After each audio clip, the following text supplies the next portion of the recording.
కాకా కాకా కాకా కాకా నేను మీ తాత 1996 లో భారతీయుడు 1 చూసిన అప్పుడు 20కి ఇప్పుడు 28 ఇయర్స్ 48 అయినా అదే హుషారుతో ఉన్నా.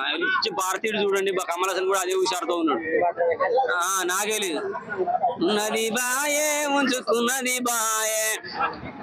పాటల పరంగా చూసుకుంటే భయ్య ఏఆర్ రెహమాన్ గారు లేని లోటు అయితే కనపడ్డది 100%. ఎందుకంటే అప్పుడు ఇచ్చిన మెలోడీ సాంగ్స్ కానీ ఏఆర్ రెహమాన్ గారి మ్యూజిక్ కానీ చాలా అద్భుతంగా ఉంది. ఇప్పుడున్న యువతకు కావాలి అనిరుద్ధ్ బాగా ఇస్తాడని చెప్పేసి అనిరుద్ధ్ తీసుకున్నారేమో.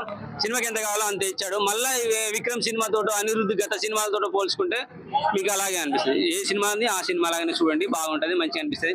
మళ్ళీ దీంట్లో జనా తగ్గింది అంటున్నారు. ఎందుకు తగ్గిందంటే పార్ట్ 3 వస్తుందని ముందే అనౌన్స్ చేశారు కదా. సో ఇంకా తప్పేమున్నది, మరి ఇళ్ళ మొత్తం ఇళ్ళనే పెట్టే పార్ట్ 3కి మసాలా కావాలిగా, దానికోసం దాచి పెట్టారు. కుప్పలుగా ఉన్నది, వస్తుంది. ఏఎం రత్నం గారే ప్రొడ్యూసర్ కాబట్టి ఖచ్చితంగా ఆయన ఎంత గుప్పిట పట్టాలో అంత దాచిపెట్టి ఉంటాడు.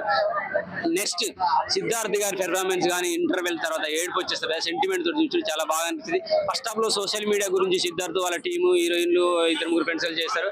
హ్యాష్ ట్యాగ్లు పెట్టి ఎలా వైరల్ చేస్తారో కొన్ని విషయాలు, మంచి విషయాలు కానీ చెడు విషయాలు కానీ మనం ఆల్రెడీ సోషల్ మీడియా చూసినాం. అటువంటి సన్నివేశాలు జరుగుతాయి అనమాట.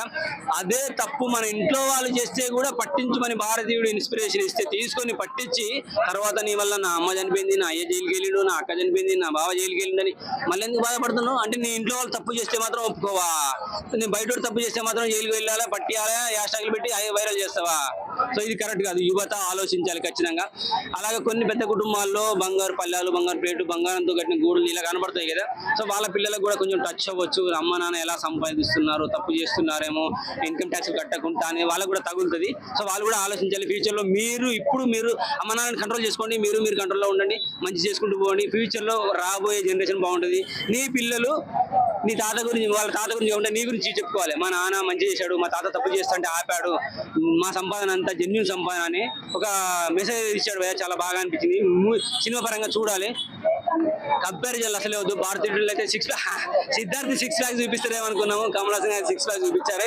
అమ్మాయిల కోసం కాదు, తప్పు చేసే వాళ్ళ కోసం, చుట్టూ తాను రౌండప్ చేసిన రౌడీల కోసం అనమాట 6 ప్యాక్ చూపించారు. బచ్చాగాలరా మీ 6 ప్యాక్ కాదు, నా 6 ప్యాక్ చూపిస్తాను చెప్పేసి కమల్ హాసన్ గారు 6 ప్యాక్ చూపించారు. చాలా బాగా అనిపిస్తుంది. ఆయన గెటప్స్ కానీ, లుక్ కానీ, ఆయన మ్యానేజ్ కానీ సూపర్ గా ఉంది. చిన్న పరంగా అయితే నాకు నచ్చింది భయ్య, చూడొచ్చు. కంపారిజన్ చేసుకొని రాకండి దయచేసి. ఆయన కావాలి, ఈయన కావాలి అని ఉంటే అనిపిస్తుంది, కానీ అది కంపారిజన్ చేసుకోవద్దు. ఎందుకంటే మేము ముందు చూసాం కాబట్టి మీకు చెప్తున్నాం. కంపారిజన్ చేసుకుంటూ వచ్చేయండి, చూడండి, బాగుంటుంది. హ్యాపీగా జై భారతీయుడు, జై శంకర్, జై హింద్ అనుకుంటే వెళ్ళిపోతారు. Thank you.